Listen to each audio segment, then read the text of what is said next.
नमस्कार दर्शकों, वाइट स्वान TV news Hindi में आपका स्वागत है। भारतीय लोकतंत्र की नींव पर वोट चोरी का हमला, राहुल गांधी के गंभीर आरोप।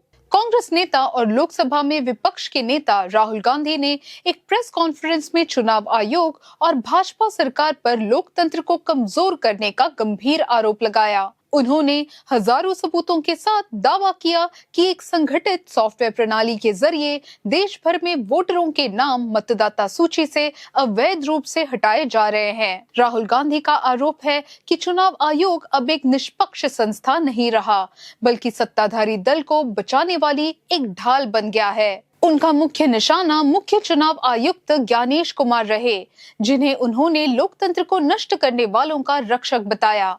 कर्नाटक का उदाहरण और चौंकाने वाले खुलासे। राहुल ने 2023 के कर्नाटक विधानसभा चुनाव के अलंद निर्वाचन क्षेत्र का उदाहरण पेश किया, जहां 6000 से ज्यादा वोट अवैध रूप से हटाए गए। ये गड़बड़ी तब सामने आई जब एक बूथ लेवल अधिकारी ने अपने रिश्तेदार का नाम सूची से गायब पाया।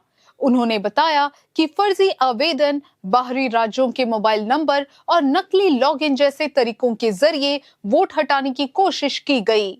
मुख्य रूप से कांग्रेस समर्थकों, दलित, आदिवासी, अल्पसंख्यकों और पिछड़े वर्गों को निशाना बनाया गया। राहुल गांधी की मांगे और चुनाव आयोग की प्रतिक्रिया।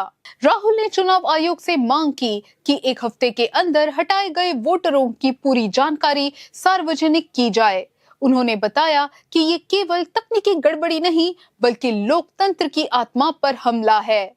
वही चुनाव आयोग ने इन आरोपों को बेबुनियाद बताया और कहा कि बिना फील्ड वेरिफिकेशन कोई वोट डिलीट नहीं किए जा सकते। आयोग से जुड़े सूत्रों ने ज्ञानेश कुमार की हालिया नियुक्ति का हवाला देकर उन्हें आरोपों से अलग बताया।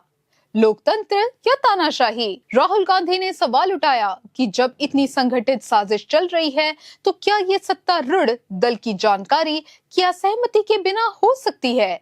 क्या चुनाव आयोग भाजपा की कठपुतली बन चुका है? उन्होंने चेतावनी दी कि अगर संवैधानिक संस्थाएं सत्ता के आगे झुक जाए, तो लोकतंत्र बेमतलब बनकर रह जाएगा।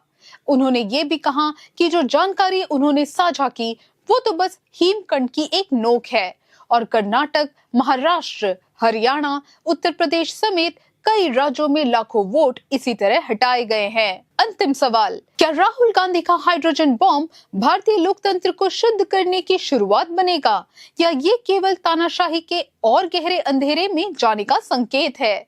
ये समय बताएगा, लेकिन एक बात तय है, वोट चोरी का ये नया चेहरा देश को चौंका गया है।